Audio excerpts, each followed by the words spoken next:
Devices देखेंगे which works on heating effect of electric current. तो इसके एप्लीकेशंस को आप बोल सकते हैं कि हम देखने वाले हैं कौन कौन से ऐसे डिवाइसेज हैं जो इस प्रिंसिपल पे काम करते हैं कि the heating effect of current is utilised in working of electrical heating appliance such है, जैसे इलेक्ट्रिक आयरन है, गीजर, इमर्सन रॉड हो गया, इलेक्ट्रिक केटल है, इलेक्ट्रिक टोस्टर वगैरह है। ये सारे डिवाइसेज हैं आपका हीटिंग इफेक्ट पे काम करते हैं। इलेक्ट्रिक ओवन है, रूम हीटर है। मतलब क्या हुआ कि इनसे हम हीट एनर्जी प्रोड्यूस करवाते हैं, यानी कि they are made in such a way such that they can produce large amount of heat energy, जितना कि हमको रिक्वायरमेंट है, क्योंकि मेन इनका बनाने का पर्पस वही होता है। अच्छा, अब यहाँ देखेंगे कि heating effect of electric current, ये इलेक्ट्रिक बल्ब जो है यहाँ भी, ये जो इलेक्ट्रिक बल्ब यूज होता था, अभी तो खैर एलईडी का ज़माना आ गया। अभी भी आप दुकान में जाएंगे तो आपको 100 वाट का बल्ब आता है फिलिप्स का, येलो कलर का, है ना। ये काफ़ी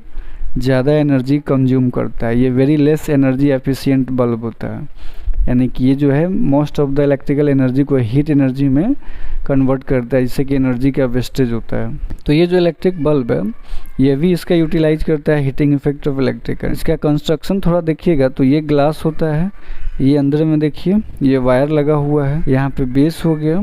अच्छा, इसके अंदर एक गैस भरे जाते हैं जो कि नॉन रिएक्टिव गैस होते हैं, आर्गन, नाइट्रोजन वगैरह फिल किया जाता है इसके अंदर, ताकि वो जो फिलामेंट है उससे रिएक्ट नहीं करे। अच्छा, जो फिलामेंट है वो टंगस्टन का बनाया जाता है, और आपको पता होगा कि जो टंगस्टन है इसका सिंबल W होता है, और इसका लैटिन नेम वोल्फ्राम, उससे ये सिंबल लिया गया है, यानी कि इसका जो लैटिन नेम है वोल्फ्राम, इसको टंगस्टन बोलते हैं। ये खास बात ये है कि इसका देखिए मेल्टिंग पॉइंट काफ़ी हाई होता है, 3380 डिग्री सेल्सियस इतना मेल्टिंग पॉइंट है। इतना ज़्यादा आप टेम्परेचर देंगे तब जाके मेल्ट करेंगे। नॉर्मली जब ये वाइट हॉट होता है, जब ये ग्लो करता है, तो उस समय टेम्परेचर इसका 25 डिग्री सेल्सियस होता है ना।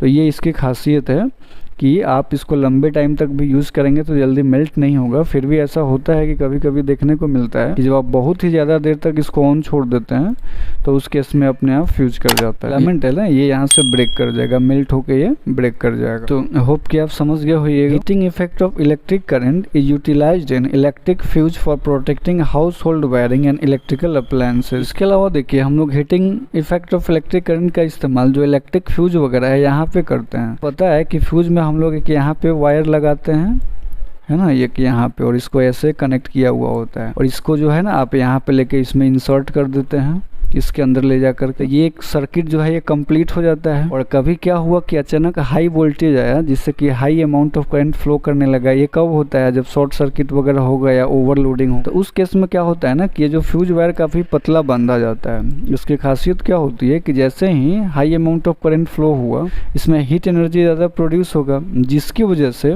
ये यहीं से ब्रेक कर जाएगा। ये जो है आपका यहाँ से ब्रेक कर जाएगा, मतलब कुछ ये आपका ऐसे यहाँ से ब्रेक कर जाएगा। तो जब ये ब्रेक कर गया तो यहाँ पे देखिए क्या हुआ, सर्किट है आपका वो इनकम्प्लीट हो गया। तो जब सर्किट इनकम्प्लीट होगा, जिससे कि करंट का फ्लो स्टॉप हो जाएगा, और उसके आगे जो इलेक्ट्रिकल डिवाइसेस लगे हैं, जो आपके काफ़ी महंगे डिवाइस हो सकते हैं, कूलर, फ्रिज, एसी, उनको ये बचा लेगा। उनके अंदर का जो मदरबोर्ड है, इंटीग्रेटेड सर्किट है, उन सबको जलने से बचा लेता है। तो ये इसकी खास बात होती है। तो ध्यान आप लोग ये रखिएगा कि जो हम लोग फ्यूज वायर यूज़ करते हैं, ये एक अलॉय का बनाया जाता है, जिसमें टिन एंड लेड का इस्तेमाल किया जाता है। टिन और लेड को मिलाया जाता है कुछ कंपोजिशन में, जिससे कि अलॉय तैयार होता है। खास बात ये है कि इसका मेल्टिंग पॉइंट लो होता है। दूसरी चीज़ की इसका रेजिस्टेंस हाई होता है। आपको पता है कि हाई जब रेजिस्टेंस होगा हीट एनर्जी प्रोड्यूस करेगा, और मेल्टिंग पॉइंट लो होता है, इसका मतलब अगर हाई मेल्टिंग पॉइंट होगा तो फिर जल्दी मेल्ट ही नहीं करेगा, तो पता चला कि सारा करंट पास करके चला गया। तो इसीलिए इसका मेल्टिंग पॉइंट भी लो रखा जाता है, ताकि जितना ज़रूरत है उतना ही करंट को ये पास कराए, और अगर एक्सेस करंट इससे पास हो तो यहाँ से मेल्ट करके इसको ब्रेक कर दे, जिससे कि आपके घर के जो अदर काफ़ी कॉस्टली जो डिवाइसेज है उसको ये प्रोटेक्ट करके रखता है। अच्छा, इसके अलावा देखिए कुछ ऐसे इलेक्ट्रिक फ्यूज भी इस्तेमाल किए जाते हैं जो काफ़ी महंगे डिवाइसेज आते हैं, उनके अंदर इसका इस्तेमाल किया जाता है।